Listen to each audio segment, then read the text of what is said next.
വെച്ച് കഴിഞ്ഞിട്ടുണ്ട് കേട്ടോ. ഇനി നമുക്ക് കൊട്ടേൻ്റെ സൈഡിലുള്ള നമ്മളെ ചെളിയൊക്കെ നമുക്ക് നന്നായിട്ടൊന്ന് അടുപ്പിച്ച് കൊടുക്കുക. അതുപോലെ തന്നെ ഇത് വീഴാതിരിക്കാൻ വേണ്ടി നമ്മൾ ഓടിൻ്റെ പീസൊക്കെ വെച്ച് കൊടുക്കുന്നുണ്ട്, കല്ലും കേട്ടോ.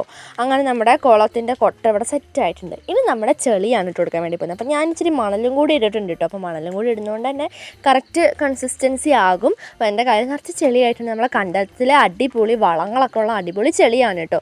അപ്പോൾ ഇനി ഞാൻ എന്താ വെള്ളം കൂടി ഒഴിച്ച് കൊടുത്തിട്ടുണ്ട് കേട്ടോ.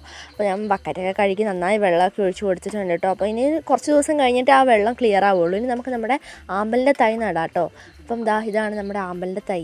അപ്പം നമുക്ക് എന്തെങ്കിലും ഇവിടെ പ്ലേസ് ചെയ്തേക്കാം കേട്ടോ. അപ്പം എന്തെങ്കിലും മുട്ടൊക്കെ വന്നിട്ടുണ്ട്, കുഞ്ഞു കുഞ്ഞു മുട്ടുകളൊക്കെ നിങ്ങൾക്ക് അതിന് കാണാൻ കഴിയും ഗൈസ്. അപ്പം നമുക്ക് അതങ്ങോട്ട് നന്നായിട്ട് നട്ടേക്കാം. അങ്ങനെ ഞാൻ നട്ട് വെച്ചിട്ടുണ്ട് കേട്ടോ. ഇനി ബാക്കി കുറച്ച് തൈകളും കൂടി ഉണ്ട്, അത് ഞാൻ ജസ്റ്റ് അത് വെച്ചിട്ടുണ്ട്. അതിനുള്ള ചെളി നമ്മൾ എടുത്തില്ല, ഇനി നമുക്ക് വയലിൽ പോയി എടുത്തിട്ട് വന്നിട്ട് പുതിയൊരു കൊട്ടയിലേക്ക് നമുക്ക് മാറ്റി നടണം കേട്ടോ. അങ്ങനെ ഇച്ചിരി കൂടി വെള്ളം ഒഴിച്ച് കൊടുത്തിട്ടുണ്ട് കേട്ടോ ഗൈസ്. ഇനി നമ്മുടെ ഇന്നത്തെ കാര്യം സെറ്റായി.